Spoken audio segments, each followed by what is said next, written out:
Item ಯಾವುದೇ ಇರಲಿ try ಮಾಡಿ ಆಚಿ ಚಿಕನ್ ಮಸಾಲಾ. ಆಚಿ ಚಿಕನ್ ಮಸಾಲಾ.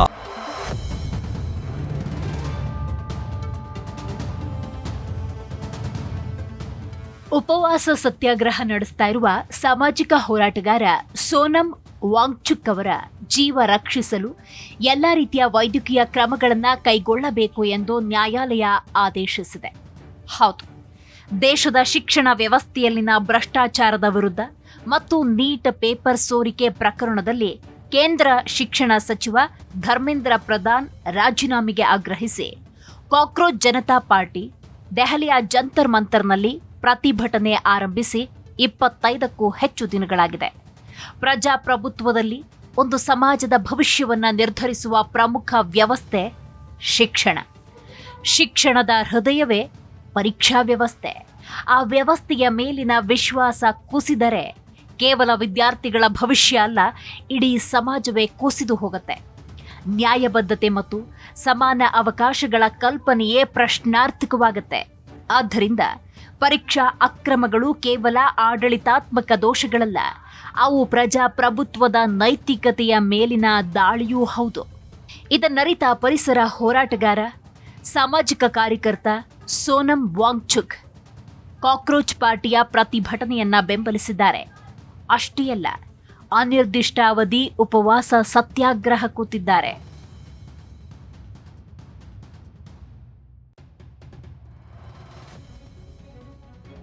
ಅವರ ಆರೋಗ್ಯ ಸ್ಥಿತಿ ದಿನದಿಂದ ದಿನಕ್ಕೆ ಕ್ಷೀಣಿಸ್ತಾ ಇದೆ.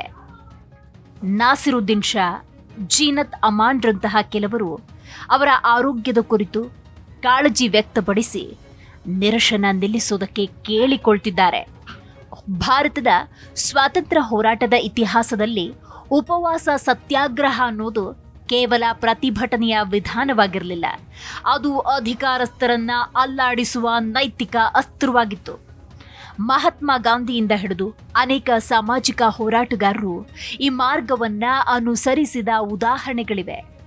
ಪ್ರಜಾಪ್ರಭುತ್ವದಲ್ಲಿ ಜನರ ಧ್ವನಿಗೆ ಸರ್ಕಾರ ಕಿವಿಗೊಡದಾಗ ಉಪವಾಸ ಅಂತಿಮ ಅಸ್ತ್ರವಾಗಿ ರೂಪುಗೊಳ್ಳುತ್ತೆ. ಪ್ರತಿಷ್ಠಿತ ಮ್ಯಾಕ್ಸೆಸೆ ಪ್ರಶಸ್ತಿ ಪುರಸ್ಕೃತರಾದ ಸೋನಂ ವಾಂಗ್ಚುಕ್ ಆರಾಮದಾಯಕ ಜೀವನವನ್ನ ಆಯ್ಕೆ ಮಾಡಿಕೊಳ್ಳಬಹುದಿತ್ತು. ಬದಲಿಗೆ ಇಂದಿನ ಯುವಕರು ಮತ್ತು ಮಕ್ಕಳ ಭವಿಷ್ಯಕ್ಕಾಗಿ ತಮ್ಮ ಪ್ರಾಣವನ್ನೇ ಪಣಕ್ಕಿಟ್ಟು ಹೋರಾಡುತ್ತಿದ್ದಾರೆ. ಸದ್ಯ ಲಭ್ಯವಾಗಿರುವ ಮಾಹಿತಿಯ ಪ್ರಕಾರ ಅವರ ಉಪವಾಸ ಸತ್ಯಾಗ್ರಹದ ಪರಿಣಾಮ 8 ಕೆಜಿಗೂ ಹೆಚ್ಚು ತೂಕ ಕಳೆದುಕೊಂಡಿದ್ದಾರೆ ಸೋನಂ ವಾಂಗ್ಚುಕ್.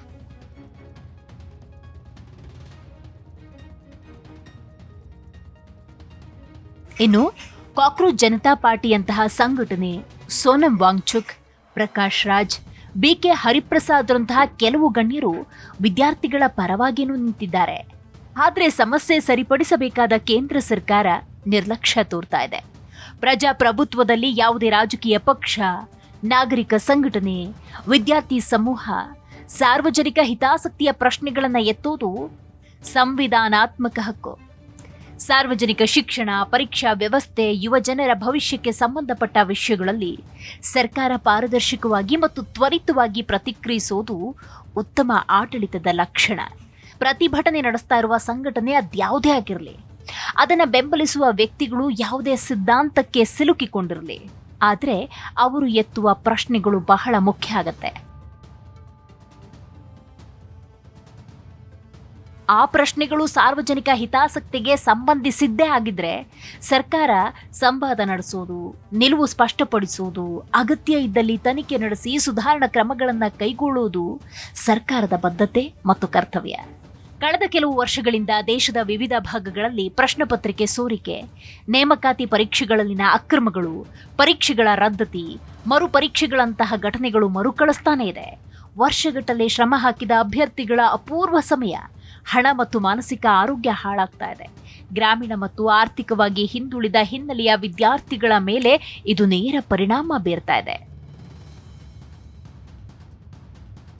ಇಂತಹ ಸಂದರ್ಭದಲ್ಲಿ ಸಾರ್ವಜನಿಕ ವ್ಯಕ್ತಿ ಶಾಂತಿಯುತ ನಿರಶನದ ಮೂಲಕ ಸರ್ಕಾರದ ಗಮನ ಸೆಳೆಯಲು ಯತ್ನಿಸಿದರೆ ಪ್ರತಿಕ್ರಿಯಿಸಲೇಬೇಕಾಗಿರುವುದು ಸರ್ಕಾರದ ಜವಾಬ್ದಾರಿ.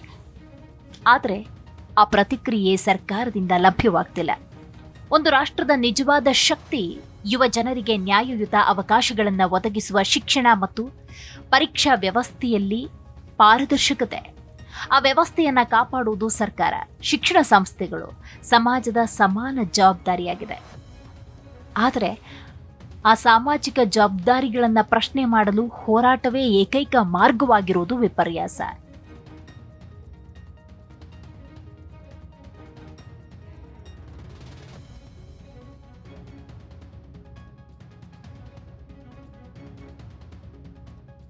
ಹಾಗಾದ್ರೆ ಯಾರೀ ಸೋನಂ ವಾಂಗ್ಚುಕ್? ಸೋನಂ ವಾಂಗ್ಚುಕ್ ಲಡಾಖ್ ಮೂಲದ ಪ್ರಸಿದ್ಧ ಎಂಜಿನಿಯರ್, ನವೋದ್ಯಮಿ, ಶಿಕ್ಷಣ ಸುಧಾರಕ, ಪರಿಸರವಾದಿ. ಲಡಾಖ್ನ ಸೆಕ್ಮೋಲ್ ಸಂಸ್ಥೆಯ ಸಂಸ್ಥಾಪಕ ನಿರ್ದೇಶಕರಾಗಿದ್ದು, 3 ಇಡಿಯಟ್ಸ್ ಸಿನಿಮಾದಲ್ಲಿನ ಫುನ್ಸುಕ್ ವಾಂಗ್ಡು ಪಾತ್ರಕ್ಕೆ ಇವರೇ ಸ್ಫೂರ್ತಿ.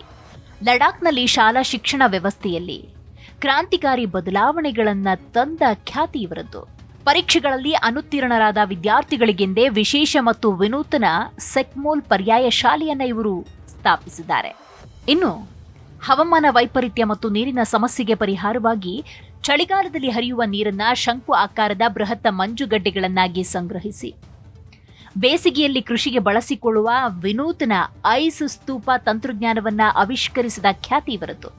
ಪರಿಸರ ಸಂರಕ್ಷಣೆ ಮತ್ತು ಹೋರಾಟದ ಬಗ್ಗೆ ನೋಡುವುದಾದ್ರೆ, ಹಿಮಾಲಯ ಪ್ರದೇಶವನ್ನ ಕೈಗಾರೀಕರಣದಿಂದ ರಕ್ಷಿಸಲು ಮತ್ತು ಲಡಾಖ್ಗೆ ಸಾಂವಿಧಾನಿಕ ರಕ್ಷಣೆ ಹಾಗೂ ರಾಜ್ಯ ಸ್ಥಾನಮಾನಕ್ಕಾಗಿ ನಿರಂತರವಾಗಿ ಧ್ವನಿ ಎತ್ತಿದ ವ್ಯಕ್ತಿ ಸೋನಂ ವಾಂಗ್ಚುಕ್.